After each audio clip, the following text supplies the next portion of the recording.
Formula ramuan untuk jalur Seer. Klein bersandar di kursinya dan mencoba berkomunikasi dengan arwah melalui ramalan mimpi.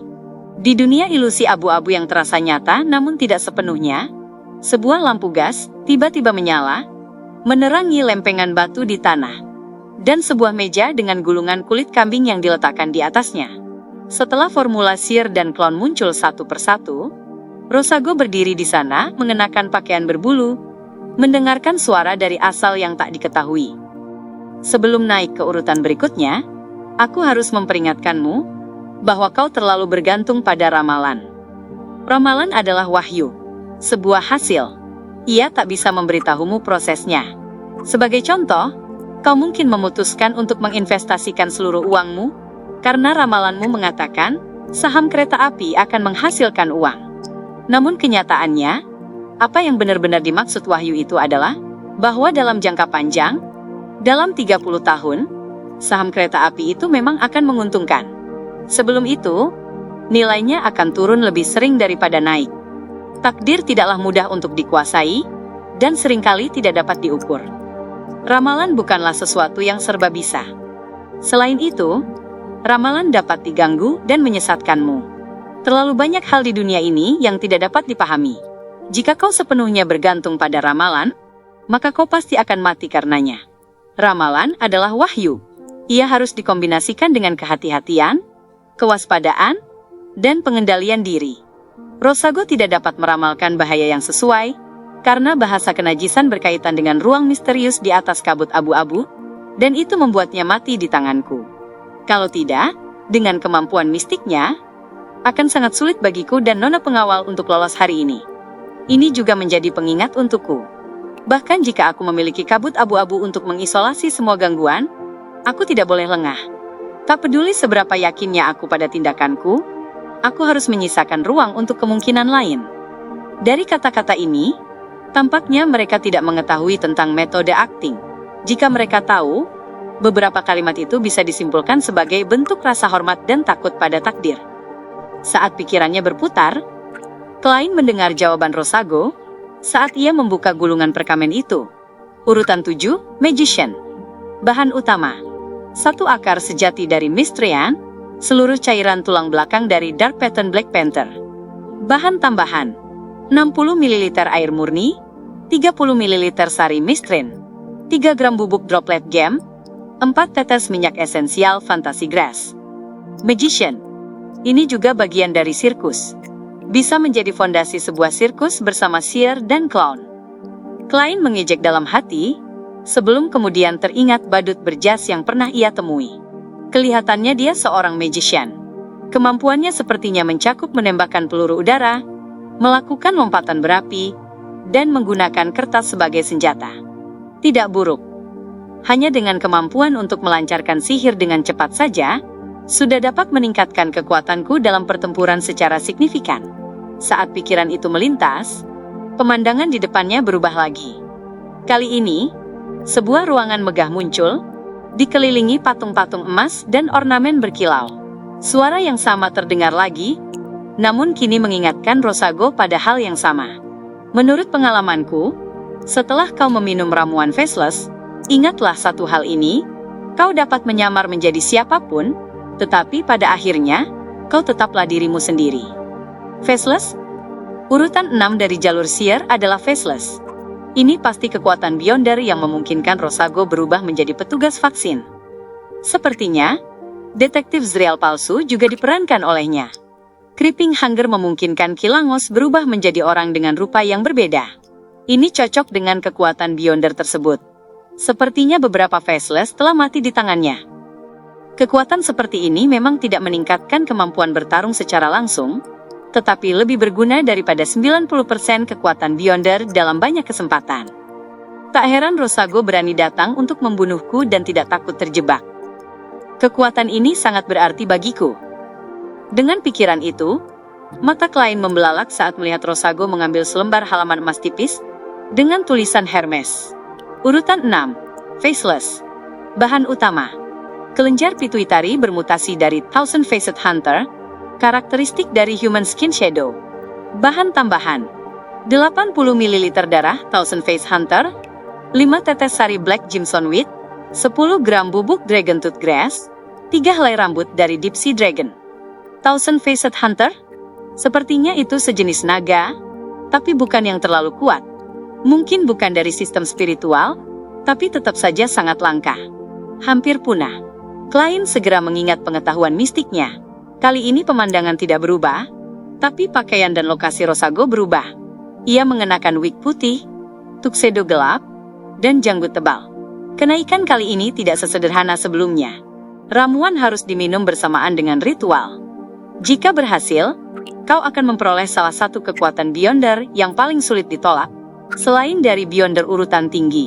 Suara pembicara berubah menjadi lebih tua. Sudah menduganya? Rosago bertanya. Apa ritualnya? Pergilah ke laut, temukan seorang duyung, dan minumlah ramuan saat dia bernyanyi. Orang tua itu membuka sebuah buku kuno yang berisi banyak simbol misterius. Tiba-tiba, cahaya memancar dari permukaan buku, dan barisan tulisan Hermes kuno muncul di udara. Urutan 5, Marionetis. Melihat ini, Klein tiba-tiba merasa sakit kepala. Itu pertanda bahwa spiritualitasnya hampir habis. Dalam pertempuran sebelumnya, hanya jimat bahasa kenajisan saja sudah menghabiskan sebagian besar spiritualitasnya. Setelah itu, ia juga menggunakan 3 jimat dari domain Dewi Evernight, memanggil dirinya sendiri, dan merespons dirinya sendiri. Bisa bertahan sampai sekarang menunjukkan betapa banyak kemajuannya dibandingkan sebelumnya, serta peningkatan signifikan dalam pencernaan ramuan clown. Pemandangan itu mulai berkedip dan hampir hancur. Klein bertahan dan memindai sisa formula. Bahan utama: debu arwah purba, kristal inti dari Six Winged Gargoyle. Bahan tambahan: 80 ml air mata air dari Golden Spring di Pulau Sonia, 10 gram kulit drago, sisa spiritualitas arwah purba, sepasang mata dari Six Winged Gargoyle. Ritual kenaikan: konsumsi ramuan di tengah nyanyian seekor duyung. Kaca. Klein tak lagi bertahan, dan membiarkan mimpi itu hancur menjadi serpihan cahaya ilusi, yang kemudian menghilang. Ia memegangi dahinya, hampir pingsan. Saat sisa-sisa spiritualitas Rosago dan jejak kegilaannya memudar, ia terdorong kembali ke dunia nyata oleh kekuatan tak terlihat. Tanah yang berlumuran darah, otak, rambut, dan berbagai potongan tubuh memasuki pandangannya. Ia membungkuk dan memuntahkan isi perut sedikit, membersihkan pikirannya.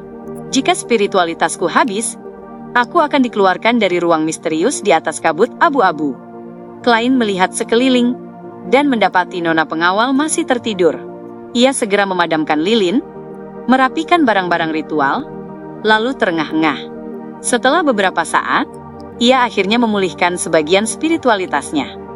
Saat itu, hembusan angin dingin menyapu tengkuknya, membuatnya menggigil dan pikirannya membeku.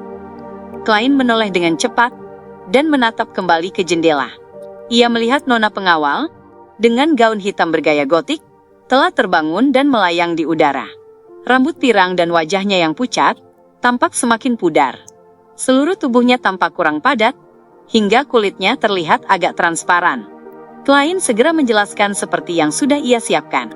Setelah aku meledakkan kepalanya, aku menemukan tubuhnya masih bergerak. Karena takut dia akan hidup kembali, aku langsung menggunakan semua jimat yang kumiliki. Aku sangat gugup dan panik saat itu. Mungkin itu memengaruhimu. Ini mungkin resiko yang diungkapkan oleh ramalan tadi. Kalau dia tidak puas dengan penjelasanku, dan berpikir aku menyerangnya, aku benar-benar tamat. Perasaan aslinya membuat aktingnya semakin meyakinkan.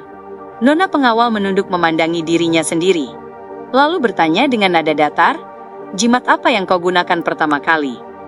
"Aku membeli telinga hitam di pertemuan seharga 400 pound. Aku diberitahu bahwa aku bisa mendengar suara keberadaan agung, dan jika beruntung, aku akan mendapat manfaat besar. Jika tidak beruntung, aku akan mati seketika." Saat itu aku tak bisa menyewa pengawal, dan karena dalam bahaya besar, aku hanya bisa bertaruh. Dan hasilnya cukup bagus, jawab Klein dengan jujur. Ketika aku mendengar suara keberadaan agung itu, telinga hitam itu hancur dengan sendirinya, dan berubah menjadi jimat seperti itu. Mata biru nona pengawal menyapu dirinya perlahan. Ruangan menjadi sunyi, seolah membeku. Akhirnya, wanita bergaun hitam itu mengangguk. Kau sebaiknya mencari psikiater. Apakah maksudnya aku sudah menjadi calon orang gila? Ya, dia telah menebak bahwa itu adalah peninggalan dari seorang listener, dan dia paham bahwa spiritualitas Rosago pasti telah tercemar oleh True Creator. Dia tak akan curiga bahwa aku sengaja membuatnya tertidur, agar bisa melakukan mediumisasi. Ini juga menjelaskan mengapa aku bisa menyingkirkan efek bisikan lebih cepat darinya. Bagaimanapun juga, aku ini calon orang gila yang diciptakan oleh True Creator. Klein menyeringai. Ayo cepat bersihkan tempat kejadian. MI9 mungkin akan datang memeriksa. Ia menunjuk pada tubuh Rosago yang tak berkepala. Sambil berbicara, Klein mengenakan sarung tangan dan berjongkok untuk mencari benda peninggalan. Ia segera menemukan lebih dari 10 pound uang tunai, beberapa minyak esensial dan bubuk herbal, 2 figur kertas yang dipotong kasar, dan selembar kertas aneh. Kertas itu berwarna oranye, dengan simbol-simbol yang berkaitan dengan matahari. Lambang sihir membentuk persegi panjang kosong, dan hanya dengan memegangnya, ia merasakan kehangatan dan ketenangan. Apa ini? Tanya Klein tanpa menyembunyikan rasa herannya. Tanpa ia sadari, nona pengawal sudah melayang di belakangnya. Ia menjawab singkat. Sebuah objek mistik yang berkaitan dengan notari. Notari? Klein awalnya terkejut, lalu segera teringat bahwa Rosago adalah seorang perwira intelijen dari Republik Intis. Orang-orang di sana percaya pada Eternal Blazing Sun dan God of Steam and Machinery. Demikian pula, Eternal Blazing Sun juga merupakan dewa perbuatan. Apakah ini urutan 6 atau urutan 5 dari jalur Bard? Jika notarization-nya sah, kekuatan Beyonder akan meningkat sementara. Jika tidak sah, kekuatan Beyonder akan dipaksa hilang. Nona pengawal tidak menjelaskan lebih jauh, dan hanya memberikan gambaran singkat tentang penggunaannya. Klein hendak berkata sesuatu, ketika melihat cahaya aneh keluar dari tubuh Rosago yang tak berkepala, dan gumpalan otaknya yang berdarah. Mereka saling menarik, dan membentuk gumpalan, yang berubah menjadi mata hitam tanpa pupil. Lalu, apa ini? Tanya Klein lagi, berpura-pura tidak tahu. Sesuatu yang tak berharga. Nona pengawal tetap pada caranya berbicara. Tak berharga? Klein bertanya sambil mengerutkan kening. Ia sebenarnya mengerti maksud nona pengawal. Biasanya, jika Rosago akhirnya kehilangan kendali, ia akan meninggalkan artefak tersegel yang aneh dan menakutkan. Jika tidak, karakteristik Beyondernya dapat digunakan sebagai bahan utama marionetis. Intinya, benda itu sangat berharga. Namun masalahnya, ia tidak kehilangan kendali namun juga tercemar oleh True Creator. Akibatnya, benda itu menjadi bahan utama ramuan yang dicap oleh dewa jahat. Menggunakannya untuk membuat ramuan marionetis sama saja dengan bunuh diri dengan racun. Nona pengawal memandang mata hitam itu, dan berkata dengan suara rendah nan goib. Itu telah tercemar oleh dewa jahat. Tak ada nilainya lagi. Jika benar-benar bernilai, dan sangat berharga, aku bahkan akan khawatir kau akan membunuhku saat ini juga. Klein menunjuk pada sisa-sisa Rosago dan berkata, ini adalah rampasan perang kita bersama. Kita ambil beberapa masing-masing. Kau duluan. Nona pengawal menatapnya sekilas. Tanpa sepatah kata, ia melayang mendekat dan mengambil sertifikat notaris itu. Seperti yang kuduga. Di masa depan, aku harus mencari dan mempelajari pengetahuan mistik untuk menghapus pencemaran dewa jahat. Klein mengeluarkan kotak cerutu besi dan membungkuk untuk mengambil mata hitam itu.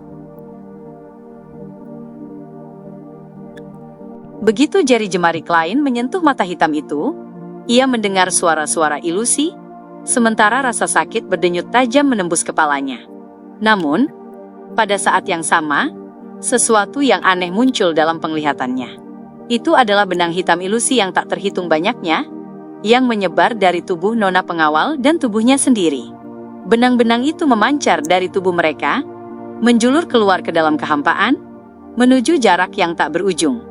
Pemandangan itu akan membuat siapapun yang menderita trypophobia merinding ketakutan.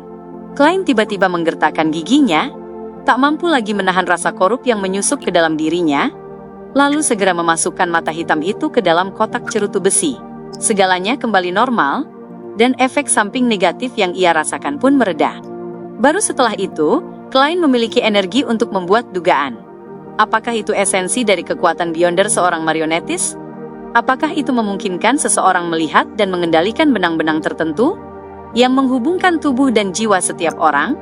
Sayang sekali, benda itu telah terkontaminasi. Efek sampingnya terlalu besar dan tidak bisa digunakan sebagai benda mistik.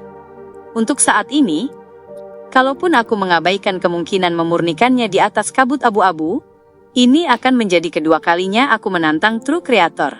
Dia kemungkinan besar akan mempersiapkan dirinya dan memburuku. Jika itu terjadi, mungkin aku tidak akan memiliki kesempatan untuk hidup kembali. Aku harus mempelajari dan menguasai pengetahuan yang relevan sebelum membuat keputusan. Ia menghembuskan napas panjang. Setelah nona pengawal memilih boneka kertas kasar dan bahan-bahan yang sesuai, ia membungkuk lagi untuk mengambil 13 pound, 5 soli, dan 8 pence. Lalu, memandang tubuh Rosago yang tak berkepala, dan darah yang berceceran di lantai, ia berkata dengan sedikit pusing, "Mari kita bersihkan tempat ini." Nona pengawal berambut pirang pucat itu melayang ke samping, dan berkata dengan tenang, "Biar aku yang lakukan." "Kau?" Klein terhenti, bingung dan terkejut, sebelum menoleh. Nona pengawal melayang ke sisi Rosago, berlutut, lalu berbaring di atas tubuh itu. Ia perlahan tenggelam dan menyatu dengan mayat tersebut. Jari-jari tubuh Rosago berkedut 2 kali, lalu darah, jaringan otak, dan pecahan di sekitarnya mengalir mundur, membentuk kepala baru di lehernya. Namun, kepala itu dipenuhi retakan, seperti mainan menjijikan yang terbuat dari potongan-potongan kecil. Bentuknya seperti kaca yang retak, namun belum hancur sepenuhnya. Masih ada darah dan jaringan otak yang mengalir di dalamnya, juga pantulan peluru dari revolver. Klein tanpa sadar melangkah mundur, merasa bahwa ini pasti salah satu bentuk paling mengerikan dari cerita hantu manapun. Mayat Rosago bangkit berdiri, mengambil topi polisi, dan menutupi setengah wajahnya. Tempat kejadian pembunuhan itu kini bersih tanpa jejak. Profesionalisme yang tak tertandingi. Klein kagum dalam hati. Ia menyaksikan nona pengawal mengendalikan tubuh itu, berjalan ke arah pintu. Secara refleks ia memperingatkan, jangan naik kereta atau berjalan di tempat terang. Itu akan menakuti kusir dan para pejalan kaki. Nona pengawal tidak berhenti, benar-benar mengabaikan kata-katanya. Tiba-tiba, Klein teringat sesuatu. Ia menyadari apa yang terlewat, lalu segera menambahkan, dalam perjalanan pulang, pergilah ke kantor polisi Rice, rumah sersan vaksin, atau cari di sekitar jalan Minsk, pakaian yang Rosago kenakan sebelumnya. Rosago datang dengan mengenakan seragam polisi, dan kekuatan seorang faceless jelas hanya berlaku pada dirinya sendiri. Lalu, di mana pakaian sebelumnya? Ia tak mungkin memakai seragam polisi sepanjang malam. Jika MI9 dan kepolisian menemukan pakaian Rosago di sekitar sini, dan menyadari bahwa aku tidak terluka, semuanya akan jadi rumit. Nona pengawal adalah ahli yang tidak dianggap sebagai beyonder legal. Untuk seorang detektif biasa, membayar 1.000 pound demi menyewa pengawal saja, sudah cukup menimbulkan kecurigaan. Klein terus berpikir, berusaha menutup semua celah sejak awal. Tepat ketika ia hendak menggunakan kemampuan ramalannya, untuk membantu nona pengawal menemukan pakaian lama Rosago, dan mengembalikan seragam yang hilang, tubuh Rosago berhenti dan menjawab dengan suara karatan. "Aku tahu." Dia tampak sangat yakin. Oh benar, kondisi nona pengawal berada di antara tubuh fisik dan tubuh roh, dan prinsip di balik ramalan adalah menjelajahi dunia roh melalui proyeksi astral. Maka, dia bisa mengandalkan instingnya untuk meramal. Setelah menyadari hal itu, Klein tidak berkata apa-apa lagi. Ia menyerahkan selongsong peluru kepada tubuh Rosago, dan menyaksikannya membuka pintu, berjalan keluar, dan menutup pintu dengan sopan.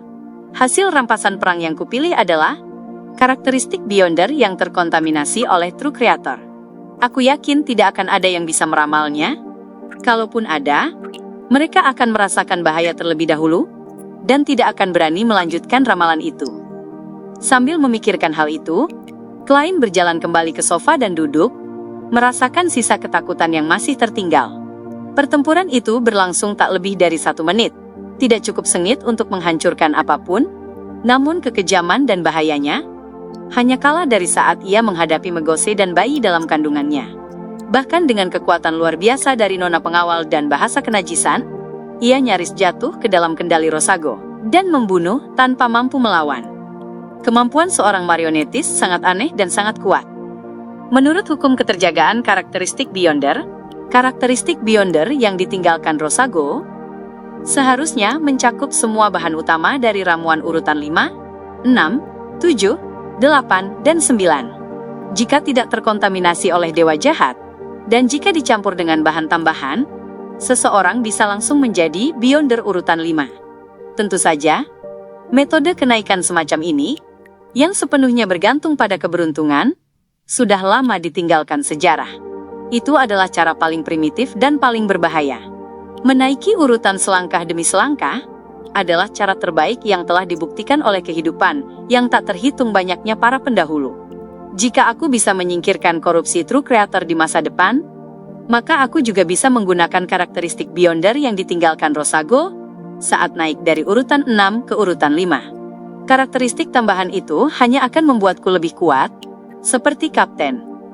Sambil mengingat masa lalu, Klein mengangkat tangannya untuk memijat keningnya. Ia lalu memikirkan hal yang lebih penting. Kemunculan Rosago berarti perebutan manuskrip telah berakhir. Apakah kurangnya jimat yang ia bawa berkaitan dengan habisnya semua jimat itu dalam pertempuran? Datang pada saat genting seperti ini, kemungkinan besar ia bermaksud mengalihkan perhatian. Mainen mungkin tidak menyangka dia akan membalas dendam dengan begitu berani dalam kondisi seperti ini. Mereka tidak mengirim siapapun untuk mengawasi dan hanya bisa menunggu Rosago memberi sinyal. Rosago adalah asisten Beckerland dan tindakannya seharusnya diarahkan hanya oleh Beckerland. Setelah ia mati, selama Beckerland juga mati, tidak akan ada bahaya tersembunyi yang tersisa.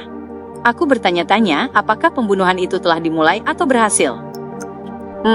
Malam ini, karena pertempuran memperebutkan manuskrip Helmoswin, kekuatan yang melindungi Beckerland pasti dalam kondisi terlemah. Jika aku berada di posisi mereka, aku pasti tidak akan melewatkan kesempatan ini. Aku yakin, Beckerland tak menyangka akan ada yang berusaha membunuhnya. Karena tidak ada yang bisa dilakukan, Klein mengeluarkan sebuah koin, dan melafalkan dengan nada tertahan, Beckerland sudah mati. Ting! Koin itu berputar di udara dan jatuh ke telapak tangan Klein, sisi kepala menghadap ke atas. Itu berarti hasilnya positif. Beckerland mati? Pembunuhan itu berhasil? Klein merasa gembira, dan sarafnya yang tegang segera mengendur. Tanpa gangguan dari Rosago, ia yakin hasil itu benar. Masalah ini akhirnya berakhir. Klein menarik napas dalam-dalam, dan mengembuskannya perlahan. Ia bersandar pelan di sofa, dan menatap keluar jendela pada bulan merah samar, dalam kelelahan dan kelegaan.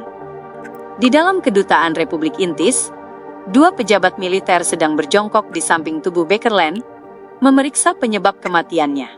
Rekan-rekan dan atasan mereka telah pergi lebih dulu, mengejar pembunuh untuk menangkapnya. Namun, semua orang tahu bahwa itu sudah terlambat. Tidak ada harapan yang tersisa. Ada kerusakan parah pada paru-paru, diduga akibat penyakit.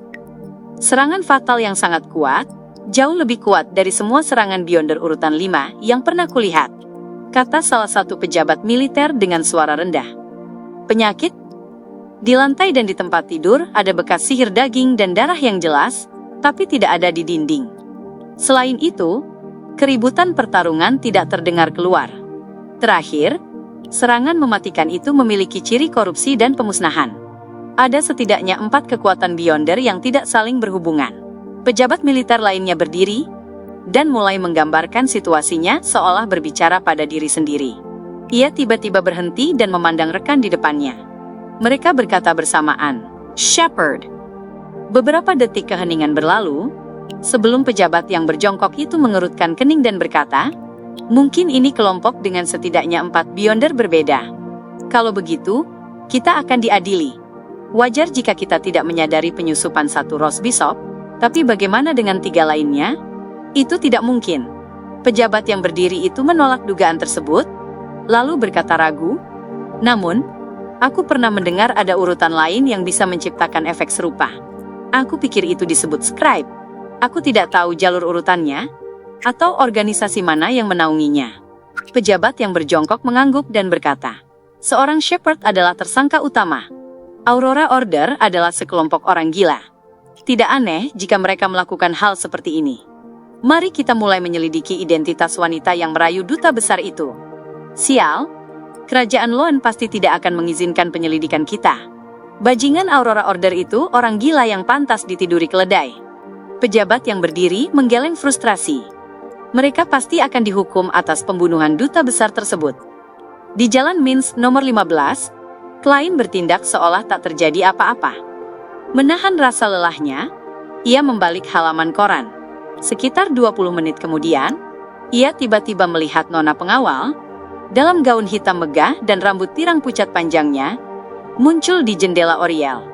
Sudah selesai? Tanya, Klein refleks. Nona pengawal mengangguk ringan, tanpa sepatah kata pun.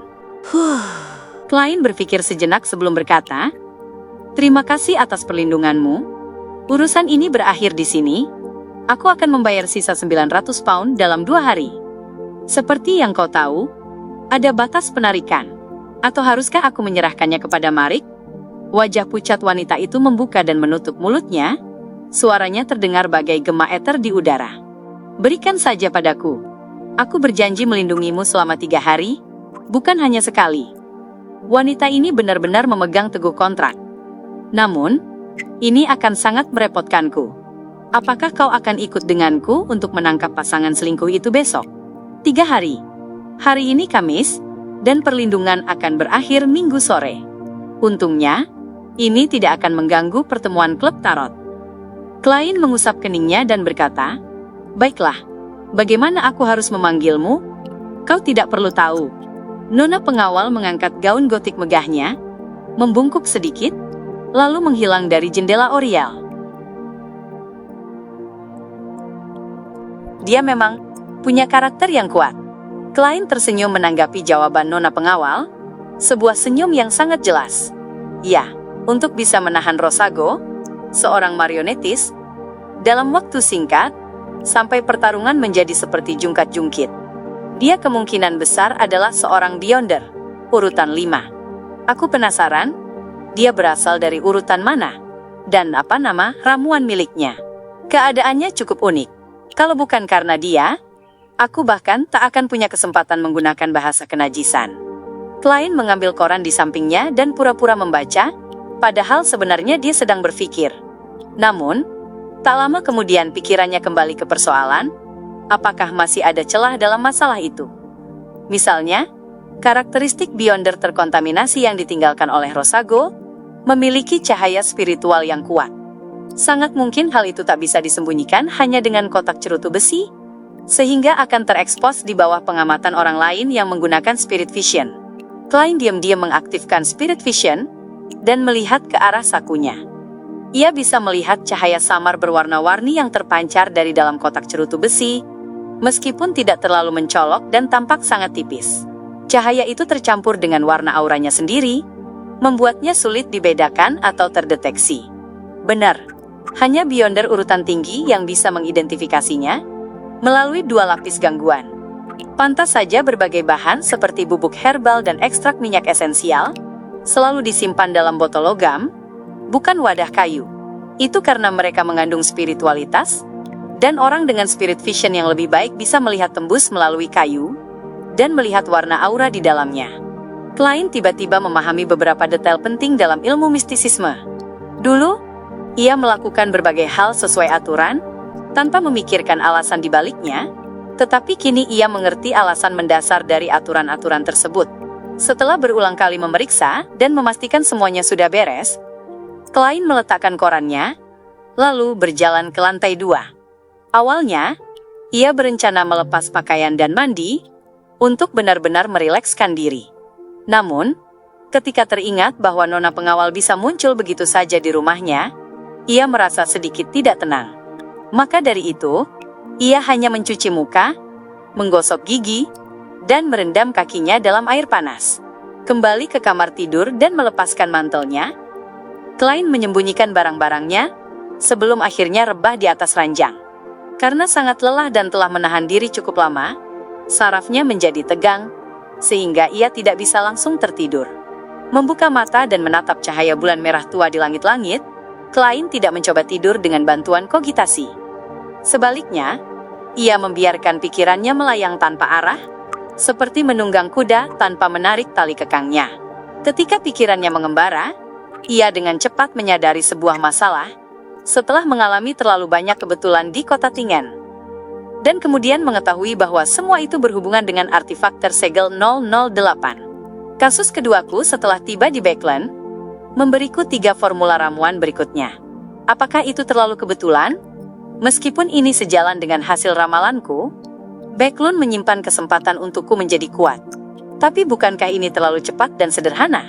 Sederhana di sini bukan berarti mudah, melainkan minimnya lika-liku dalam peristiwa itu. Masalah ini sangat sulit dan berbahaya, tetapi tidak rumit dan tampak sederhana.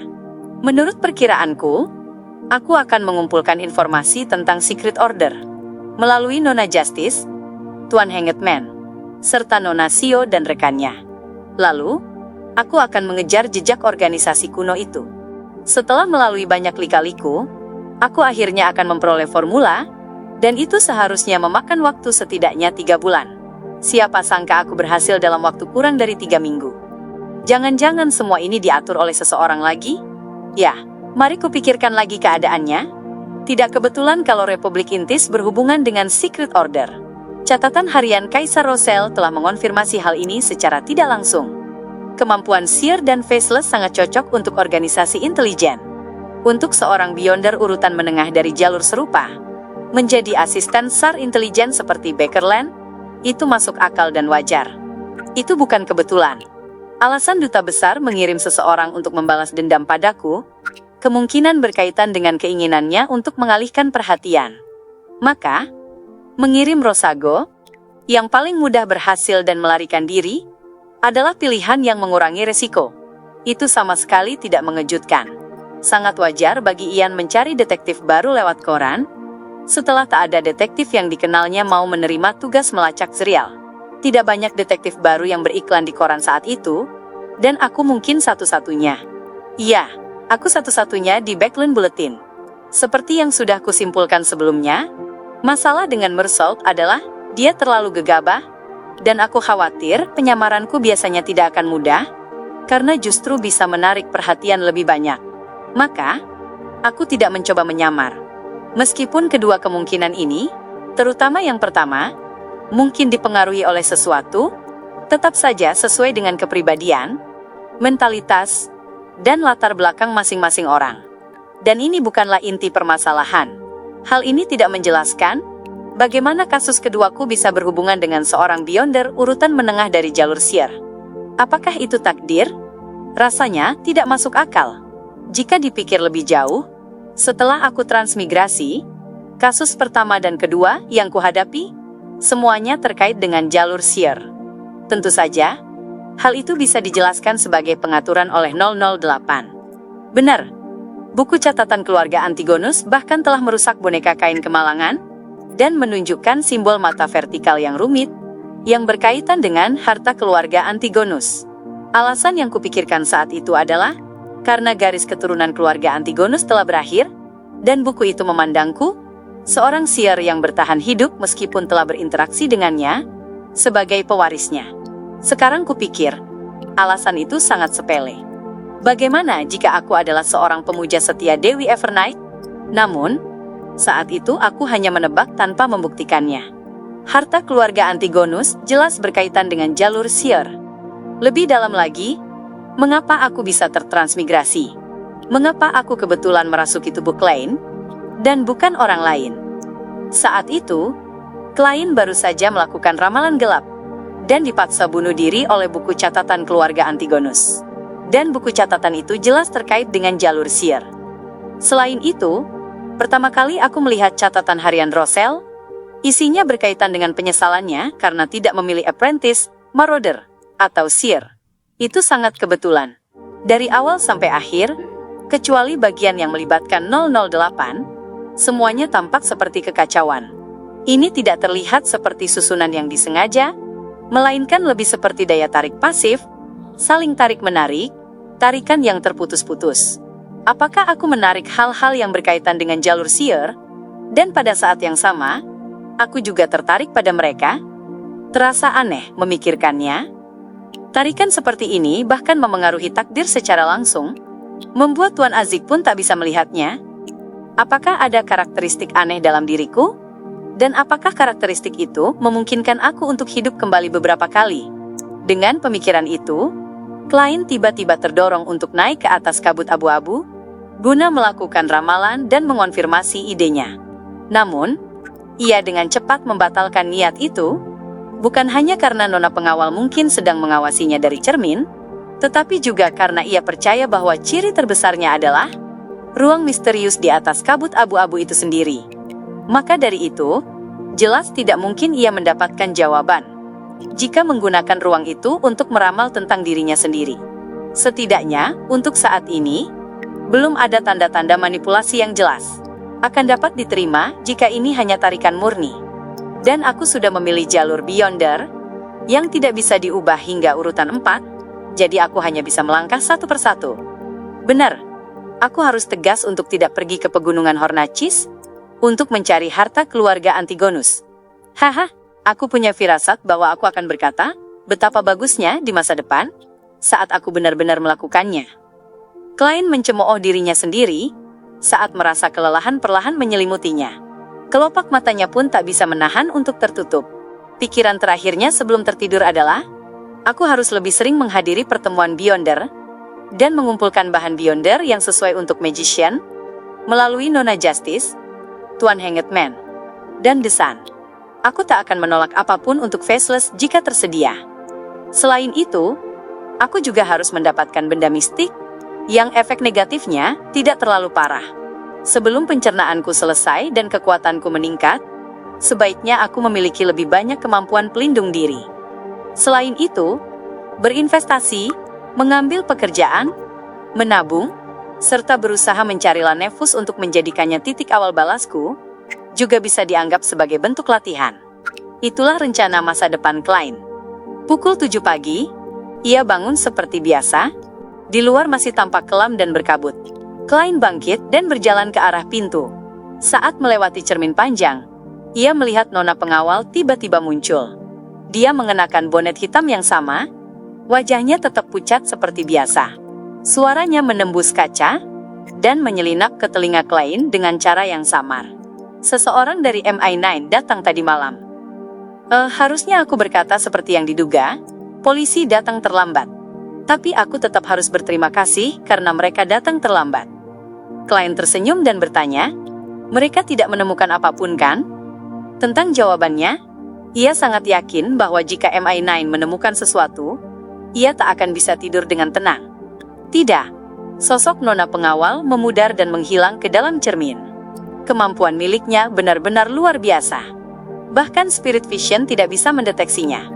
Mungkin dia bisa terlihat menggunakan karakteristik Beyonder milik Rosago, menemukan nona pengawal melalui benang-benang tersembunyi itu. Pikiran Klein berputar saat ia kembali ke ranjang dan mengambil kotak cerutu besi dari bawah bantalnya. Begitu menyentuhnya, bahkan sebelum sempat membukanya, hawa dingin yang menusuk tulang menyerbu lehernya. Bulu kuduknya berdiri, dan seluruh tubuhnya gemetar. Tangannya terlepas, dan kotak cerutu besi itu jatuh ke lantai. Ini peringatan dari nona pengawal. Klein tertawa kering, berpura-pura seolah tidak terjadi apa-apa, saat ia memasukkan kembali kotak cerutu besi itu ke dalam saku. Setelah mencuci muka dan mengenakan pakaian, ia turun ke lantai 1, dan mengambil koran langganannya dari kotak surat. Membuka Tusok Times, Klein melihat judul utama. Duta Besar Intis untuk Backlund dibunuh. Organisasi teroris Aurora Order mengaku bertanggung jawab. Hasilnya keluar secepat ini. Selain itu, Aurora Order hanya menerima pekerjaan. Jadi mengapa mereka mengaku bertanggung jawab? Ya, organisasi teroris perlu memamerkan status dan membangun citra mereka. Hanya dengan begitu mereka bisa menarik cukup banyak darah segar. Ini melengkapi khutbah rahasia mereka. Tuan A sangat luar biasa. Dia seharusnya seorang shepherd. Klein berdiri di lorong sambil membaca berita itu. Menurut laporan, Ada bukti serangan Aurora Order terhadap Duta Besar Bakerland. Dalam penyelidikan lanjutan, mereka menemukan sepucuk surat yang sengaja ditinggalkan oleh Aurora Order yang mengaku bertanggung jawab atas tindakan itu. Di akhir berita, reporter secara singkat memperkenalkan Aurora Order dan mencantumkan beberapa kejahatan ilegal yang telah mereka lakukan. Reputasi mereka seketika melampaui sebagian besar organisasi rahasia lainnya. Bagaimanapun juga, masalah ini telah berakhir. Klein menghela napas, lalu menoleh ke arah jendela. Ia melihat kabut tipis memenuhi udara saat gerimis mulai turun. Bukankah seharusnya ada sinar matahari terang dan cuaca cerah di saat seperti ini? Klein tertawa mencemooh diri sendiri. Dan sekarang, ia harus keluar untuk menangkap pasangan selingkuh. Di Empress Borough, di villa mewah milik Earl Hall, Audrey, dengan serbet putih menutupi pangkuannya, menyaksikan pelayan makanannya memotongkan sepotong daging asap, meletakkan 2 telur mata sapi matang, mengoleskan selai buah di sepotong roti lembut, dan menambahkan saus pada jamur panggang. Dalam keluarga bangsawan sejati, para pelayan perempuan dibagi ke dalam banyak kategori. Selain pelayan pribadi, ada pelayan kamar tidur, pelayan ruang kerja, pelayan ruang aktivitas, pelayan kamar tamu, pelayan berpakaian, pelayan sepatu, pelayan perhiasan, pelayan makan, pelayan cucian, dan pelayan dapur. Mereka ditugaskan secara ketat sesuai tugas masing-masing, dengan satu tugas ditangani oleh satu pelayan. Meskipun hal ini merupakan pemborosan tenaga kerja yang besar, bagi kaum bangsawan, tata krama adalah segalanya. Kecuali jika mereka memiliki utang dalam jumlah besar, mereka tidak akan pernah mengurangi standar mereka dalam hal-hal seperti ini. Audrey menyesap teh coklat kemerahan, membiarkan aroma malt dan mawar yang lembut menyebar di mulutnya. Saat itu, ia mendengar ayahnya, seorang anggota parlemen dari House of Lords, sekaligus bankir berpengaruh, Earl Hall, bergumam sambil memegang surat kabar. Aurora Order benar-benar gila. Aurora Order? Audrey berkedip penasaran dan bertanya, apa yang mereka lakukan? Oh sayang, kau tidak ingin tahu. Mereka membunuh Duta Besar Intis, Bakerland. Ini sama sekali tidak menguntungkan mereka. Earl Hall menggelengkan kepala, sambil membalik halaman surat kabar. Kakak Audrey, putra tertua sang Earl, Hubert Hall, menelan jamur panggang di mulutnya, dan menyampaikan pendapatnya. Mungkin mereka ingin menghancurkan hubungan antara kerajaan dan Intis, lalu membiarkan perang menyebar dari wilayah koloni ke benua utara. Anak bangsawan ini memiliki wajah tampan dan rambut pirang keemasan yang cerah. Ia tampak seperti patung klasik, dari sudut manapun ia dipandang. Tidak, kalau itu tujuannya, mereka tidak akan meninggalkan begitu banyak bukti yang jelas. Selain itu, akhir-akhir ini, kerajaan memiliki terlalu banyak kebijakan baru yang akan diterapkan, dan perlu waktu untuk menstabilkan situasi, jadi kita tidak akan gegabah memulai perang. Apa yang terjadi semalam sudah dilaporkan oleh surat kabar pagi ini, dan rincian kejadian serta pelakunya sudah cukup menjelaskan pemikiran yang mulia dan para menteri. Earl Hall mengarahkan pemikiran putranya. Audrey mendengarkan ayah dan kakaknya membahas masalah itu, dalam keadaan setengah sadar, sampai akhirnya ia menyadari apa yang telah terjadi. Bakerland telah dibunuh, Tuan A berhasil, dia benar-benar dari Aurora Order.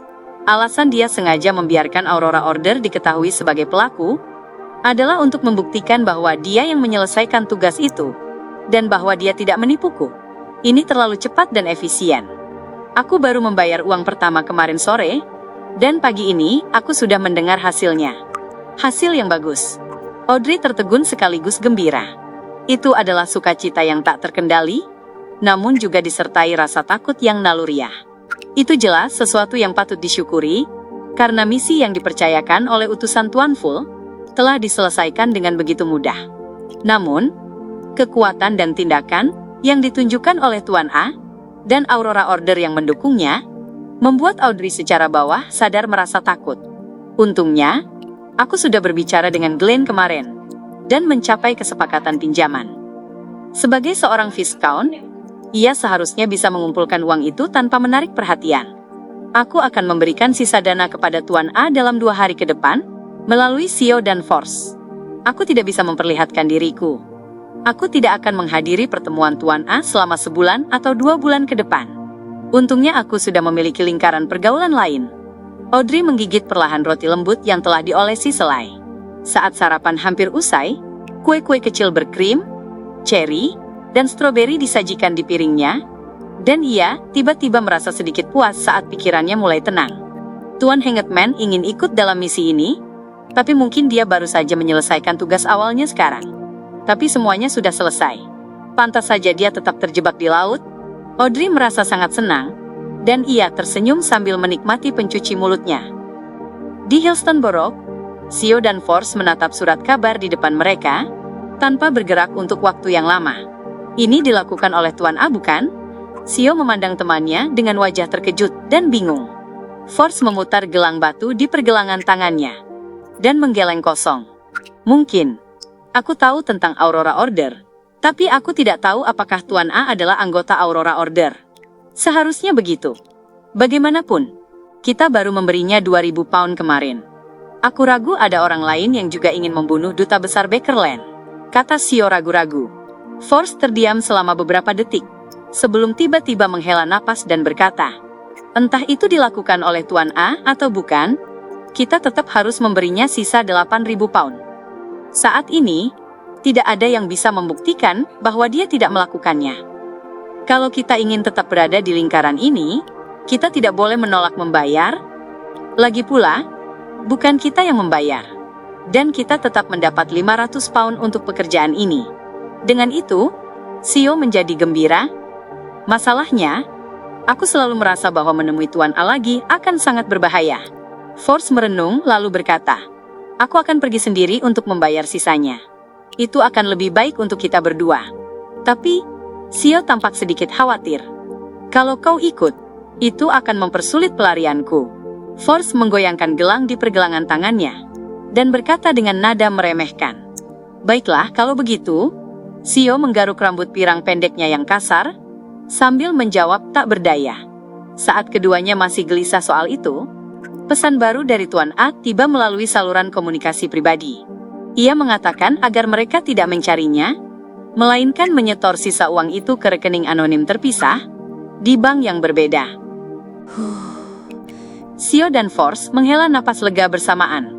Di ruang bawah tanah seluas kuil, Tuan A yang mengenakan jubah hitam bertudung, berlutut dalam kegelapan, melafalkan sesuatu dengan penuh hormat. Di depannya berdiri patung setinggi 3 meter, dari seorang pria yang tergantung terbalik, dengan kaki terbelenggu rantai. Pria tergantung itu memiliki satu mata vertikal khas raksasa, dan kedua lengannya terbentang horizontal, membentuk salib. Saat itu, seorang pria berjubah hitam masuk, dan melapor dengan rendah hati, Tuan A, aku sudah menyampaikan beritanya. Kerja bagus, kata Tuan A, tanpa menoleh. Pria berjubah hitam itu bertanya penasaran. Mengapa Anda tidak membiarkan kami menyelidiki siapa yang menugaskan misi ini? Tuan A menunduk dan menjawab dengan nada datar, tidak perlu. Kalian harus ingat bahwa ini adalah saat yang krusial. Kita akan menimbulkan kekacauan di seluruh benua, menarik perhatian sebanyak mungkin, dan menggunakan semua itu untuk menyambut kembalinya Tuhan kita. Tuan A tiba-tiba tertawa, sebelum batuk parah hingga terjatuh ke tanah. Ia memuntahkan serpihan berwarna darah, yang terus menggeliat di lantai seolah hidup. Pria berjubah hitam itu segera menundukkan kepala, berpura-pura tidak melihat apapun. Setelah beberapa waktu, Tuan A akhirnya tenang. Ia merangkak ke depan, menempelkan mulutnya ke lantai, lalu menjilat kembali seluruh serpihan berdarah itu ke dalam mulutnya. New Year Street nomor 126, Hillstoneborough. Klien yang sedang santai kali ini tidak mengikuti Dora Gugel. Sebagai gantinya, ia memilih untuk mengikuti selingkuhannya, Erica Taylor. Lagi pula, perselingkuhan memerlukan 2 orang. Perempuan pirang cantik itu, dengan riasan yang rumit, tiba lebih awal di klub Quelak menggunakan kereta sewaan. Klein membawa koper berisi kamera portabel dan berbagai penyamaran, mengikutinya masuk. Apakah masih ada kamar untuk beristirahat? Dengan lencana Frost Club tersemat di dadanya, Ia bertanya pada pelayan elegan yang bertugas menyambut tamu hari itu. Pelayan bergaun hitam putih itu tersenyum sopan. Ada, silahkan ikuti pelayan ke atas. Klein mengangguk kecil. Ia mengikuti pelayan berbaju rompi merah menaiki tangga, dan sampai di lantai 2, tepat saat melihat Erica Taylor masuk ke sebuah ruang santai yang menghadap ke jalan. Apakah Anda ingin melihat para pejalan kaki di jalan? Atau lapangan tenis di belakang? Tanya pelayan berbaju rompi merah dengan sopan. Yang menghadap jalan saja? Jawab Klein santai dengan nada dibuat-buat. Di bawah pengaturan pelayan tersebut, kamar Klein dan kamar Erica Taylor terpisah 2 kamar, dan ia juga bisa melihat jalan di luar klub. Bagaimana aku mengambil gambar nanti? Haruskah aku mencari kesempatan untuk menyelinap masuk dan bersembunyi di kamar itu? Atau memanjat keluar jendela lalu menyeberang lewat pipa? Keduanya tidak bisa menyembunyikan cahaya kilat yang mencolok, tapi yang terakhir bisa disamarkan sebagai jepretan gaya dari luar. Itu tidak akan menimbulkan kecurigaan dan aku tidak akan dikeluarkan. Namun, ini akan mudah diketahui oleh Doragu dan Erica. Gunakan jimat untuk membuat mereka tertidur? Tidak, itu tidak akan cukup meyakinkan. Harus ada foto saat mereka sedang berbuat.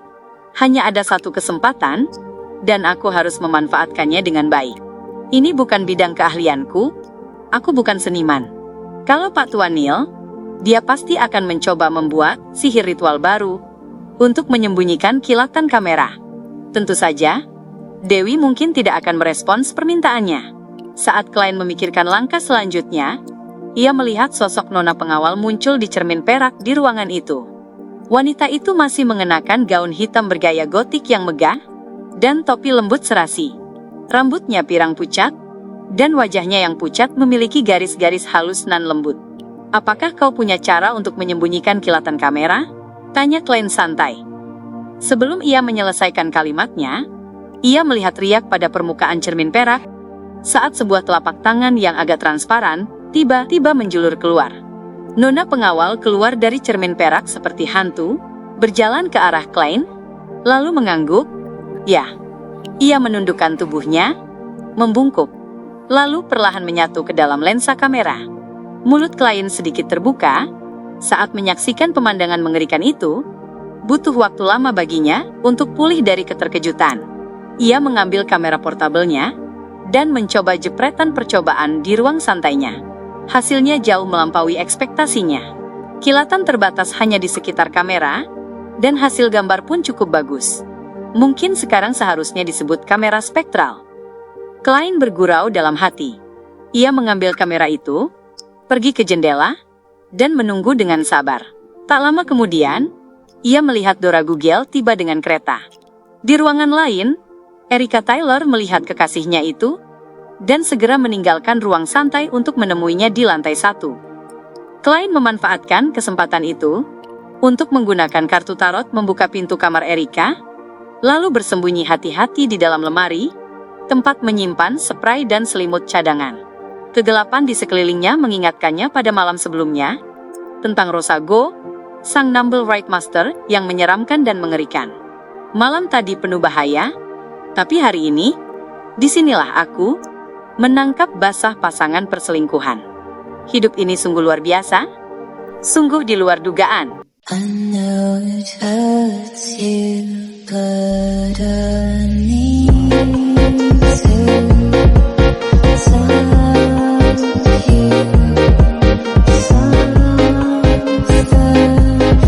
I won't just be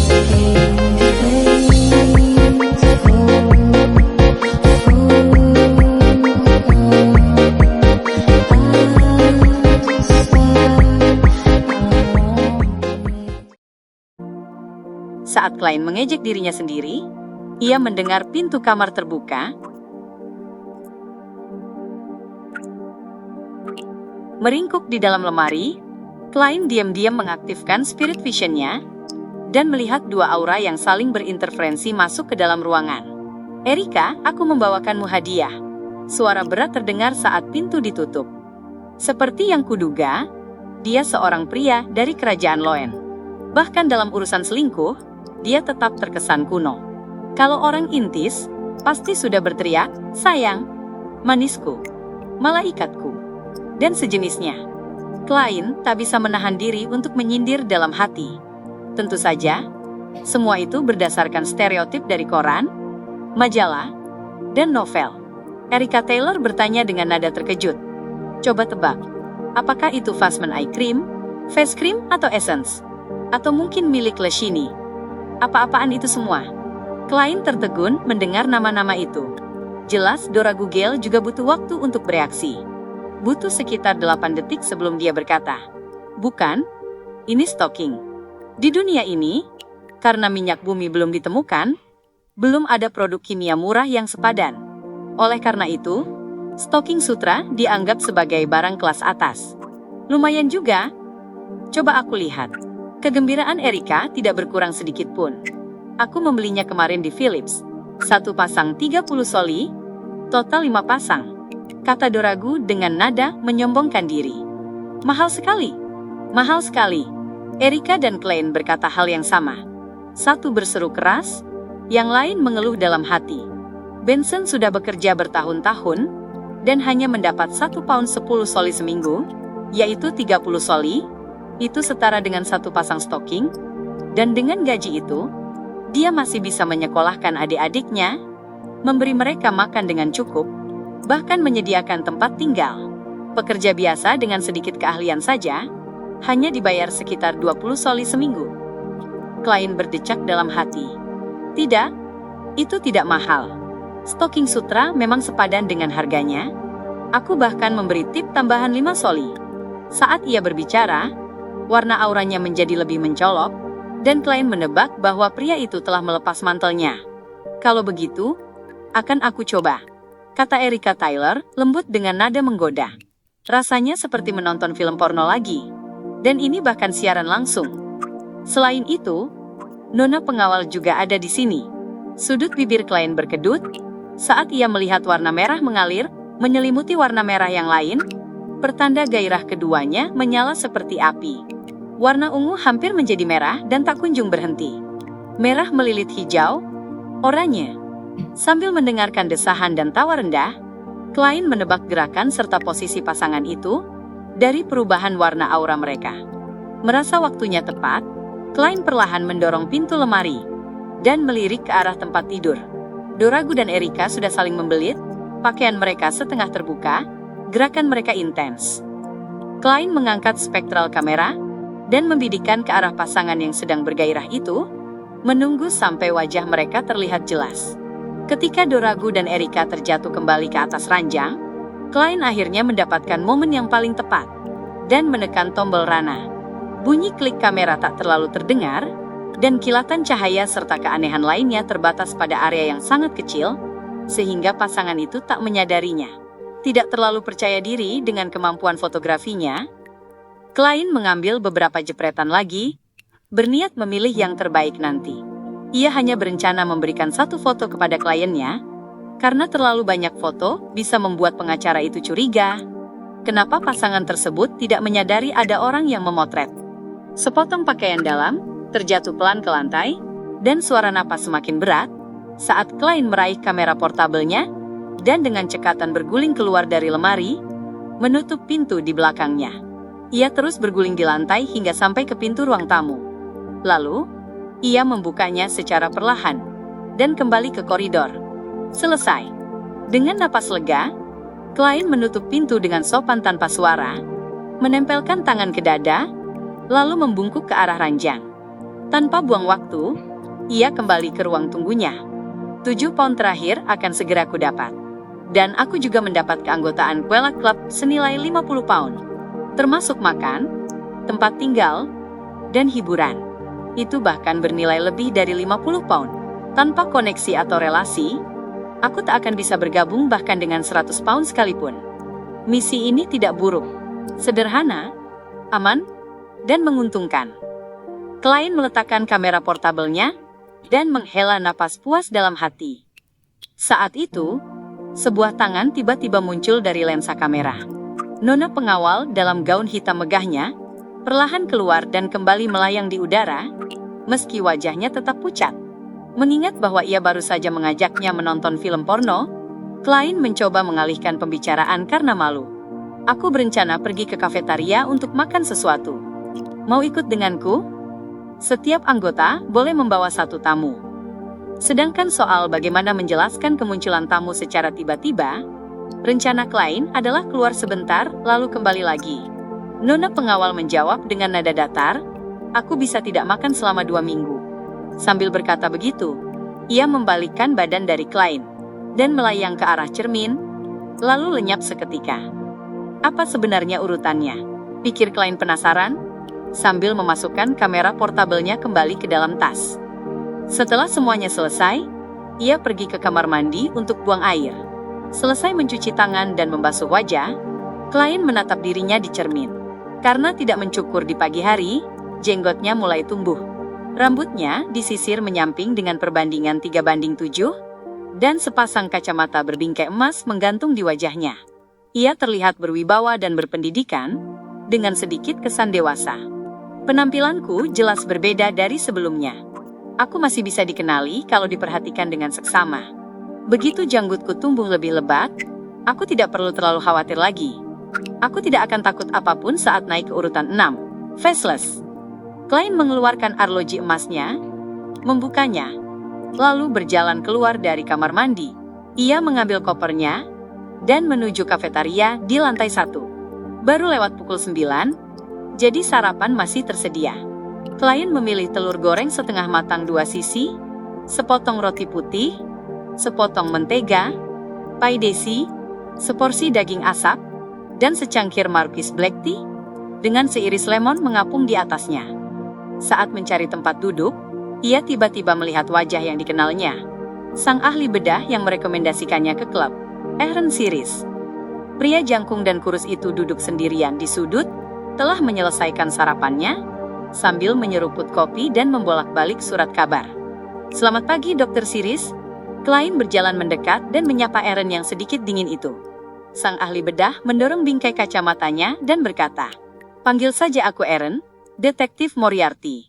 Kalau begitu, sesuai prinsip timbal balik, kau harus memanggilku Sherlock." Klein duduk. "Ada berita hari ini. Aku keluar terlalu tergesa-gesa, jadi belum sempat membaca koran. Duta Besar Intis telah dibunuh. Sebuah organisasi teroris bernama Aurora Order mengaku bertanggung jawab atasnya. Dunia ini semakin kacau. Cepat atau lambat akan pecah perang besar-besaran antara benua selatan dan utara," ujar Aaron sambil meluapkan perasaannya. "Perang tidak pernah berhenti, Tuan. Hanya saja kita yang bisa menikmati kedamaian." Klein menyelesaikan telur gorengnya sambil tersenyum. "Sayang sekali kasus sepenting itu tidak akan meminta bantuan detektif swasta seperti kita." Aaron membalik halaman surat kabar. "Berita itu tidak terlalu berhubungan dengan kita. Yang lebih penting adalah bahwa House of Lords dan House of Commons akan meloloskan sebuah mosi hari ini atau besok, setelah perdebatan panjang. Pertama, rancangan undang-undang ujian pegawai negeri terpadu, beserta pedoman dan rencana pelaksanaannya. Kedua, pembentukan Dewan Polusi Atmosfer. Dan ketiga, pendirian Inspektur Independen Industri Alkali. 2 yang terakhir menyangkut masalah polusi. Ya Tuhan, akhirnya mereka memperhatikan masalah ini. Jumlah pasien di rumah sakit dengan serangan paru-paru terus meningkat. Apakah akhirnya disahkan? Aku penasaran bagaimana persiapan Benson. Apakah kematianku akan memengaruhinya?" Klein tersenyum cerah. "Itu kabar baik. Bagi Mary, ini kabar yang sangat baik. Dia berharap dirinya atau suaminya, Doragu, bisa menjadi anggota Dewan Polusi Atmosfer Nasional. Kesempatannya lebih besar, karena dia tidak memegang jabatan di perusahaan komersial manapun, dan merupakan pengikut Sang Dewi. Lagi pula, dalam organisasi apapun, pada akhirnya tetap dibutuhkan keseimbangan." Aaron menyebutkan majikan Klein. "Aku menyarankan agar dia lebih sering datang ke klub, karena banyak anggota House of Commons yang menjadi anggota klub ini. Di Kerajaan Loen, anggota House of Commons sebagian besar terdiri dari orang-orang kaya dan perwakilan bangsawan tertentu. Namun, banyak pula profesional seperti dokter, pengacara, pendeta, guru, ilmuwan, dan akuntan. Klub menargetkan berbagai kalangan profesional kelas menengah, tanpa membedakan kecenderungan politik mereka." Klein tidak terlalu paham soal hal-hal seperti itu, jadi ia hanya menanggapinya dengan beberapa kata, sebelum mengalihkan topik. Ren, ini hari Jumat. Apa kau tidak perlu kembali ke rumah sakit? Tidak, aku sedang cuti. Akhir-akhir ini semuanya sangat buruk. Ren tiba-tiba mengernyit. Ada apa? Klein meneguk seteguk teh hitamnya. Karena Bakerland baru saja dibunuh, dan jasad Rosago telah dibuang ke dalam selokan yang jauh, entah kapan akan ditemukan. Klein mengkhawatirkan dampaknya dan kekurangan dalam penyamarannya, jadi ia tidak berencana mengambil misi yang terlalu berisiko, atau bisa membocorkan identitasnya. Karena itu, ia tertarik pada pekerjaan sederhana yang punya potensi besar dan bayaran tinggi. Ren meletakkan surat kabarnya dan menghela napas. Aku sedang sangat sial belakangan ini. Beberapa operasi terakhirku gagal berturut-turut. Untungnya tidak berakibat fatal. Kalau tidak, izinku pasti sudah dicabut. Meskipun kematian pasien bukan hal yang jarang terjadi bagi ahli bedah di era ini, hukuman tetap berat jika kecelakaan serius terjadi akibat kelalaian dokter. Iya, aku tak bisa banyak membantu. Sebenarnya aku tahu, satu ritual peningkat keberuntungan, tapi efeknya akan mengirimnya ke atas kabut abu-abu. Klein menunduk dan mulai menggigit rotinya. Setelah sarapan, ia berpamitan pada Ren, pergi menarik uang tunai sebesar 500 pound, dan memberikan 300 pound kepada nona pengawal, sebelum kembali ke rumah. Sambil menunggu foto-foto itu diproses, ia berharap ada pekerjaan sederhana yang ditugaskan kepadanya. Sayangnya, tidak ada satupun yang datang. Menjelang malam, Klein bersiap keluar lagi. Targetnya, Bravehearts Bar. Memanfaatkan kesempatan karena nona pengawal masih bersamanya, ia berharap bisa berhubungan dengan lebih banyak lingkaran Beyonder.